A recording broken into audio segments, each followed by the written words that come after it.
We're at Double Fine in San Francisco. Always a treat. It's been way too long, and Welcome back. I'm Good with to see Tim you. Schafer and Matt. What's your last name, Hansen.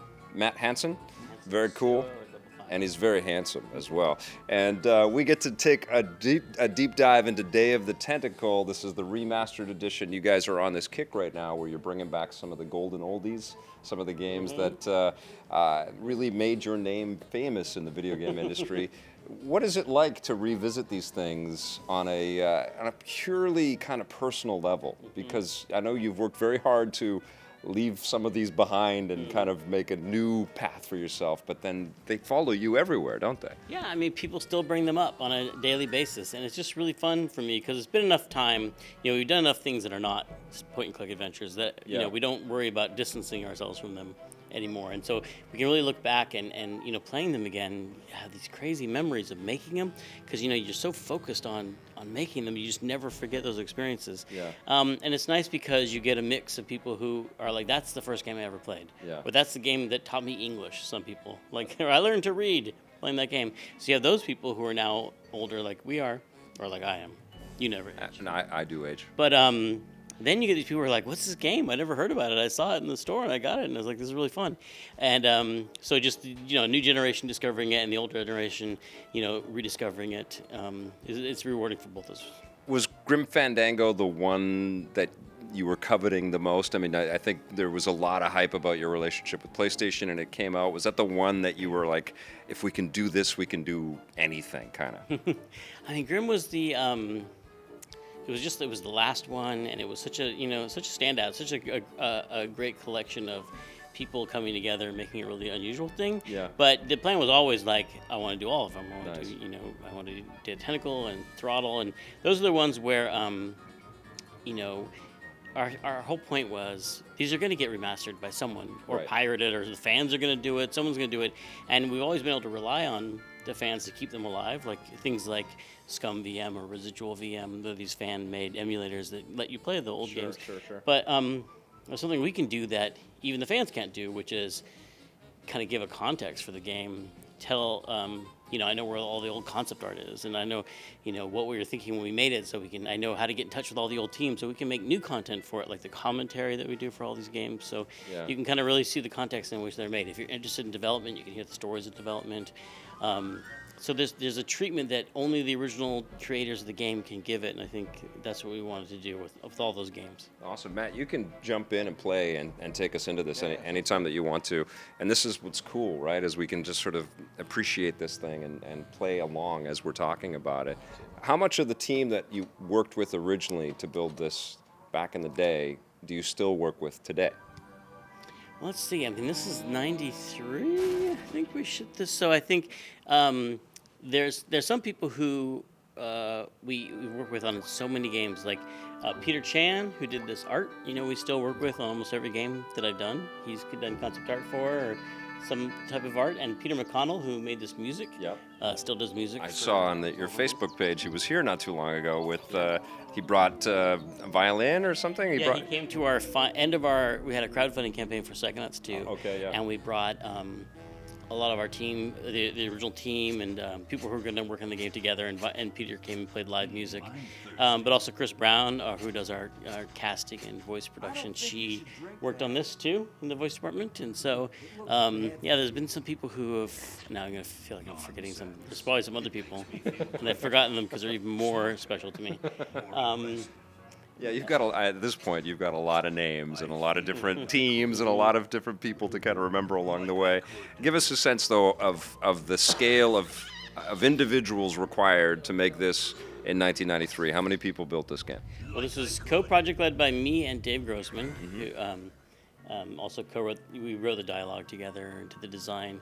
It started from a 2-page document, I think, from Ron Gilbert, who's like, I want to do a sequel to Maniac Mansion. It could be time travel. Yeah. And then we brainstormed with him, and then he left, and then Dave and I made the game, along with a smaller team. I want to say 3 animators, 2 background artists, and audio people, but and 10 people, maybe 4 gameplay programmers. Okay. So a small team.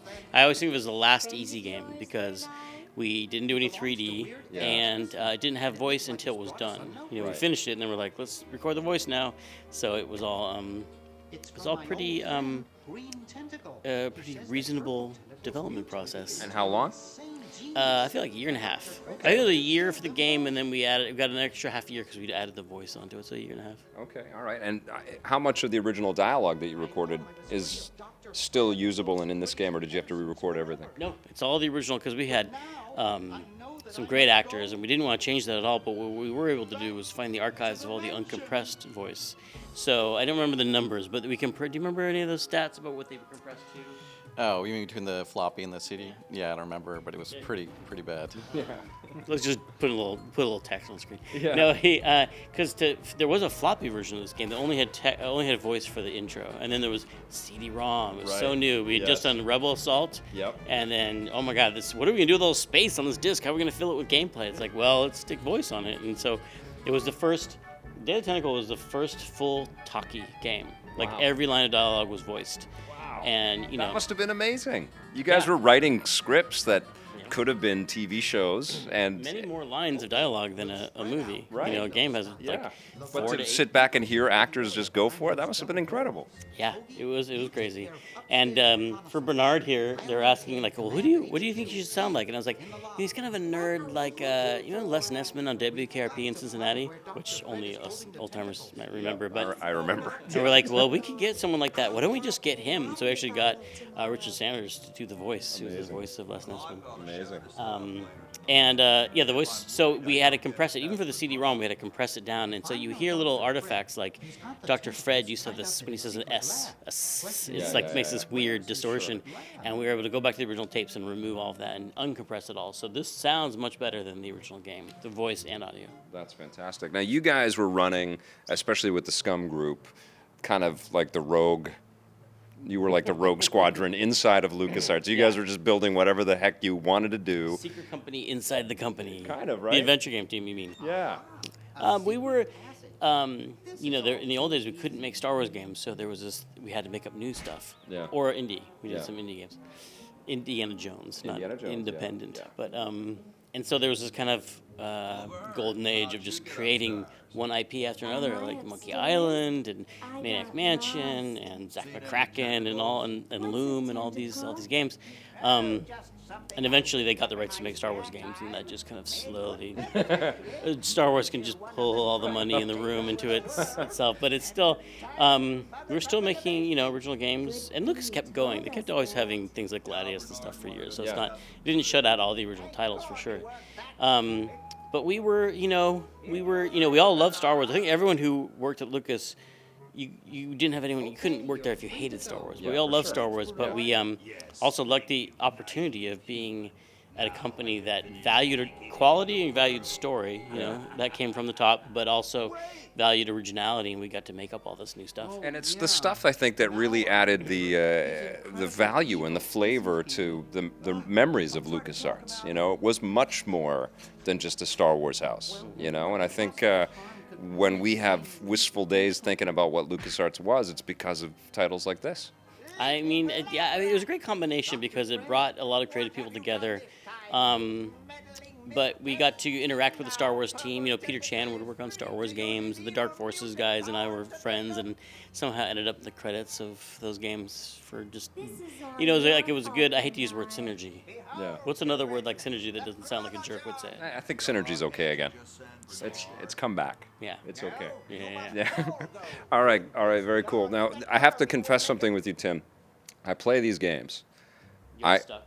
Every fucking time. So stuck. And I'm just like, how?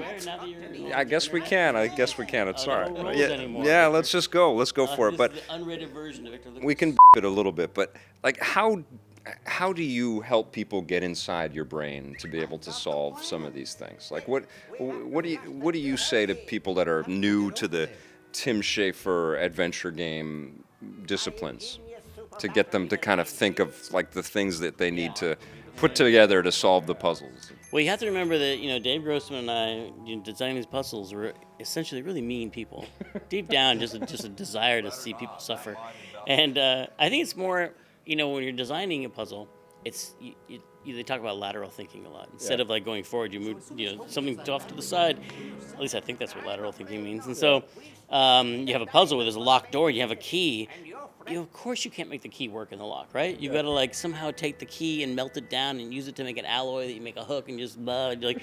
You purposely think of like, what's the opposite? I should have to lock the door to solve the puzzle, right? You say like, I should have to go out the window, but then the window doesn't work. But I just use the window to get a pulley, and I pull in a mummy, and like, it's all about like finding the least obvious solution. So I think actually it might be too easy now that I've said that. 'Cause if you play the game, you might have. and you're like, what's the least obvious way to open that door? You might figure out the solution pretty easily. That is a huge help, actually. What is that, a cipher? I think you just gave the Tim Schafer cipher code right there. Yeah. I mean, someone said that to me once. They were playing either Day of Tentacle or Full Throttle, and they're like, it was really hard. But then once I figured out how you think, it was much, much easier. That's all. Have you been hearing that your whole career? Yes. Yes. Very cool. Very cool. But you guys have this magic ingredient of you get a couple of them and you think you're killing it in the game. You solve a couple things. It's like, I got this. I can do this. It's an amazing feeling. It's kind of like similar to like when you get through a level and something really hard, like Super Meat Boy. I think like solving an adventure game puzzle, you're like, oh my god, I can't believe I got it, of course. And ideally, the player feels like, of course, it was right in front of me the whole time, and they laugh like, oh, that's so funny. Yeah. When they get it, and they don't. The worst case scenarios are like, what? I tried that, but my cursor was off by I just like, like they thought that they thought of it, they just couldn't. So we test it. We play the game in front of people and we watch to see if they like, you tried something really close to the solution, but they did it backwards. Because in those old days, it was wired up so like, okay, you use the key in the lock, it'll open the door, but we wired it up so you have to use the lock on the key somehow for some reason, and just on accident, and people did it the wrong. Everyone does it the way that we thought that wasn't going to work. Right. So you have to test adventure games a lot. Okay. What about this game do you think kind of makes it a special experience? When you're reflecting on it, but now that you're playing it again in its remastered state, what makes this one unique and definitely worth people experiencing again in 2016? I mean, I think it is really unique. It's like a kind of a pure, like it's like such a condensed. It's all set in that mansion, and it's all about the puzzles. Yeah. And we don't do a lot of these long cinematics to set up an epic journey of any kind. It's really just like it's like a big 3-story Rubik's Cube that you're twisting around and trying to solve. And so I think that's really neat about it. And I love how brightly colored it is and how it's okay. It feels okay to be silly. Yeah. The game is silly constantly, and really was inspired by Chuck Jones cartoons. If you ever seen Duck Amuck or a lot of his great Warner Brothers cartoons that Chuck Jones did, they're just try to capture that spirit of like not being afraid of ridiculous things happen and characters being just over the top, and just had so much fun making it. And I feel like that kind of spirit comes through when you play it. Awesome. There is this sort of kid-friendly accessibility to a lot of these titles as well. Was that something that you guys were shooting for when you were building it? Because it's interesting that Ron went off to work at Humongous and work on kid adventure titles. I think that was part of his oversight over there.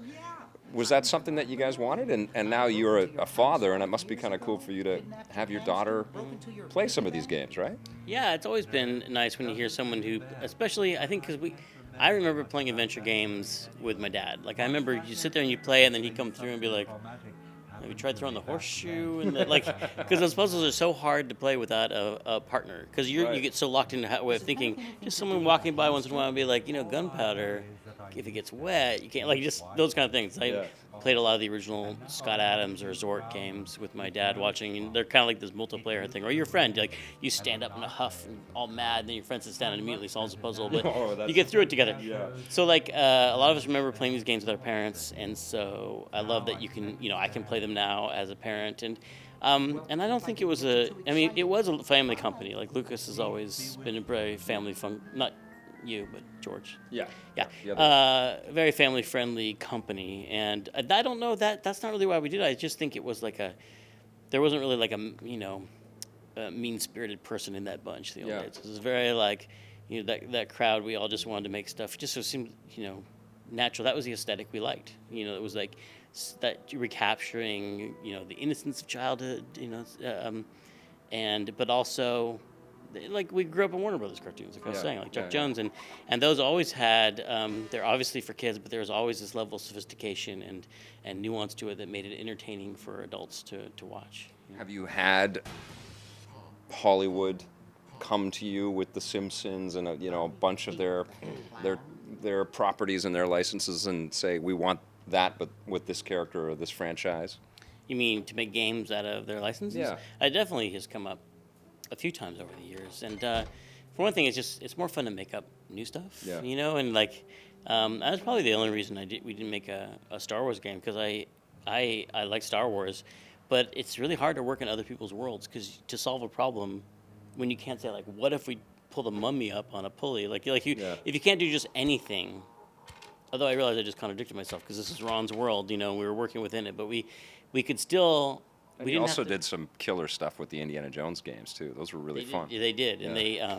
they had to get a lot of approvals on those. Yeah. And I just watched the people making the Star Wars games, and there was one where they found out half the characters couldn't use the weapon they thought they were able to use, because it just wasn't. It broke the rules of the Jedi, and they just said. Right. And I was like, that would be so hard if it's so limiting. So I definitely respect the skill set of anyone who could work in someone else's world, but we've always just been more comfortable working on our own. Yeah.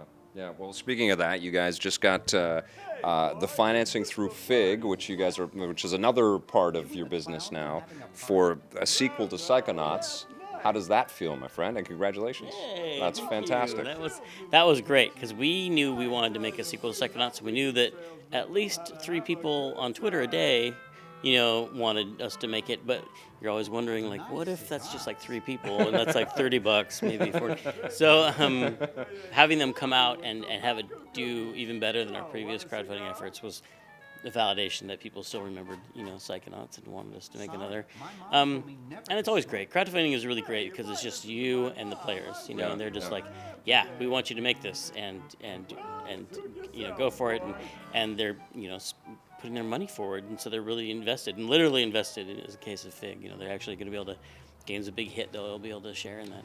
Was that something that kind of came from you, and kind of feeling like, because we hear the squabbles on Kickstarter, and people's expectations, it's really tough, I think, for anybody to dream up something and say, we're going to deliver all of this XXX, and then you're going to get all of these extra things because you're a supporter.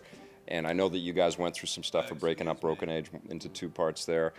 Was this sort of an answer to some of that negativity and some of that sort of discussion around Kickstarter pledges? And did you guys kind of take a seat back and say, well, what if we included everybody in this equation? Well, I think the answer to all that negativity was to ship Broken Age. Like, we shipped Yeah. that game and shipped Massive Chalice, and proved that we weren't kidding around, and Yeah. we were not going to take the money and disappear. So Yeah. having finished those 2, that made us feel much more comfortable about doing something, crowdfunding again, and doing it in this new way. But the desire to let people invest and share in the royalties for the game goes way back to, like, when I first did Broken Age. I even asked some people at Kickstarter, like, is there a way to share the royalties with people? Because it feels, there was this always, even though it was a great experience, there's always this kind of like distrust of crowdfunding, that like, wait, like, you're getting something for free. Yeah. Hey, you're getting all this free money. That's not fair. Why are you getting all this free money? Right. And this is part of it's like, yeah, we are really getting a lot of, we're putting it all into the game, and then a whole bunch of our own money. So it's, Yeah. but what if you made a game? What if it was a huge hit and you got rich and these people helped you? How do you bring them along, Right. with you? Or even if you get not just rich, but like do pretty well. Yeah. So, and I asked about it, and I was told it was illegal. You can't, because that makes it an investment. SEC won't let you. All these rules and regulations. And so I was like, oh, I guess we can't. And then our old COO, Justin Bailey, was like, they're changing the laws, and it's possible. And we talked about the idea, and he spun off to start FIG. And we were always like, this could work. This would be great. And we saw a great turnout for it. And it's going to be. I'm really looking forward to finishing the game and shipping it and making money for the people that invested in it. Because amazing. even though it's great to deliver a game to people and deliver T-shirts to people, Yeah. like, to actually have them make money off the game is going to be amazing. It's going to be, it's going to be a while before we complete that Yeah. process, but that's going to be when it. And I bet 90% of the people don't even care about that. It's just another way to make sure that one of their dreams comes true through you. Yeah, I don't think their financial planning is based on it. Yeah. Like, oh man, I'm going understand, yeah. to I'll be able to go to college when that money comes in. I don't think it's more like that, but I think once it comes in, they'll realize this is a repeatable thing we can do. Yeah. Like crowdfunding is not just a stunt or a novelty, but Yeah. this is a forever here as one of the arms of the tools you have to fund your game. Right. I'm in media. It's, like I ship a show, and I've been dealing with partners for 20 years on being financed, and certainly this is something that I'm thinking about. I'm seeing it happen with other media entities out there. Is this something that you have now with your 20, 25 years of experience in the business? Is this the way it's evolving? Is this what media creators should be really thinking about for the future? I think all of us are experiencing a much more direct connection with the consumers of what we make, right? Yeah. It used to be you'd go through a big gatekeeper, a television channel, or a large company, and they would give you the money, but they would also make the choices, and there'd be a small star chamber of experts who would decide what would be on TV next year or what games would get made. And I feel like now we're just, people are deciding that. And they also can serve underserved markets that way. If there's only I can't think of an example right now, but people who want to, let's say adventure games. If TV, someone, a big executive at a company might be like, okay, adventure games are not the way to get a 35 times our return on investment, or they're not the biggest investment. They always have to figure out the biggest possible return, right? Yeah. But when you have people making those decisions, they're just like, yep, nope, there are enough of us to fund a game. So we're going to get together and we're going to make it happen, and we're going to get the thing we want, which is another adventure game, or another, horror movie, or whatever it is. Okay, there's a lot of money for horror movies, whatever what used to be considered a niche audience before can now has power, and they can make these things happen. And so I think we're all having that. Television station might be, say, like a games channel. Yeah. We can't sell beer ads on your games channel, which I don't, whatever. Yeah. But you can be like, okay, people, do you want a games channel now? And so it changes. But there are risks to it in that it's new and people are very suspicious of it. And I think that'll go away in time. And I think, but you are faced with your audience in a really direct way. If they don't like something about my game or your show, they're going to tell you. And that connection is just, people aren't used to it because it used to be this protection. They would complain to the publisher I worked for or whatever before, but now they're complaining to me. And I think as we adjust to that new relationship, it can only get better. I think the transparency is unbelievably exciting. That's the reason why I started this show, was to get to know you people, was to get into the space and understand why, you cared so much about games and how you made them. And I wanted to learn more about all this stuff, and I think that must also translate into whatever media people consume. So it is that one-to-one. Do you, at the end of the day, like how much connection you have with people? Yeah. And that's part of your job? Yeah, because you get, some of it is just so, it's rewarding. It's what it's really all about, because making games is not like the theater where you hear people clapping. Right. You know what I mean? So you'd make a game and you'd ship it off and maybe see a magazine in the old days, and now it's a lot more connected, and it can be rougher, and you can have your day or month ruined by something somebody says. Just one person, right? Just one person, But I think we're all evolving and revolving ways to connect with people and handle that connection a little better. It's rough right now, but I think it's getting better. You have built an incredible company here with Double Fine. Well, you really have, and you've broken down so many doors and taken so many creative risks, and you're digging into your catalog. Is there another one that we are going to see a sequel to, or revived? Are we going to see Brutal Legend 2? Is there something kind of percolating that you're thinking, okay, let's revisit this? I always have ideas for all of the old games. I could do more with all of them, but I think we're doing a lot of that right now. I think we're doing a lot. You're doing Psychonauts 2. We're doing these remasters. There's one more to go. It's full throttle after this. That's been announced. But we also are doing Headlander. We're also doing original stuff. So I feel like the balance right now has been a lot of I feel good about the remasters and sequels that we're doing, but I feel like we're covered by that for now, and I think probably be some more new stuff coming up after that. Very nice. It is kind of cool because it feels like the technology around sharing information around this stuff caught up with what you guys make, and the choices and the risks that you guys take with your games. Because I feel like 10 years ago, the business wasn't really ready for you guys in a lot of ways. Does it feel that way to you? That's interesting. I mean, do I feel ahead of my time? Yes. Yeah. I mean, just the fact that we're able to make things like adventure games again, you know, with Broken Ages, I think it shows. Yeah, we're able to do stuff now that we weren't in the past.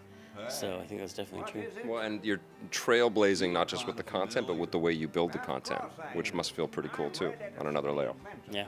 Yeah. I agree. Yes. Yeah. Okay. All right. Making you uncomfortable, Tim. It's awesome talking with you, man. And when do we get? Thank you for playing Day of the Tentacle. That whole Yeah. time. Thank you, How Matt. far did you get? Did you solve? I didn't solve any puzzles. We don't Don't want to give it away. That's right. Absolutely. Do you know Ben Franklin? Franklin? I would never associate with that overstuffed goofball. Well, we know that Headlander is coming out later this year, and you've got Psychonauts 2, and people busy working on it just over there. Is it percolating? Mostly me. Okay, you're in Yeah. conception stage and writing and doing all of that But stuff. there's a lot of people working on Psychonauts in general because we have Rhombus of Ruin, our VR game for PlayStation. So people we recorded dialogue with Richard Horvitz for Raz the other day. So That's it's amazing. The Psychonauts machine is rolling. That's amazing. Now, what is the VR experience of Psychonauts going to be in contrast to the platforming that we know?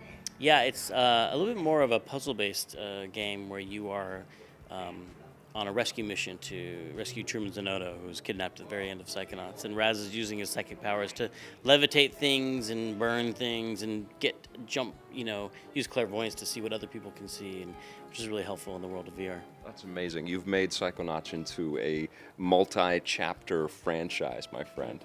That's incredible. When does Psychonauts 2 hit, roughly? It's going to be about a 3-year death cycle, so 2018. Amazing. Okay, and when are we going to get the new Day of the Tentacle? Spring of this year. Spring. Okay, so this one's on deck first. That's right. All right. Thank you, gentlemen. Thank you, sir. Thank you so much.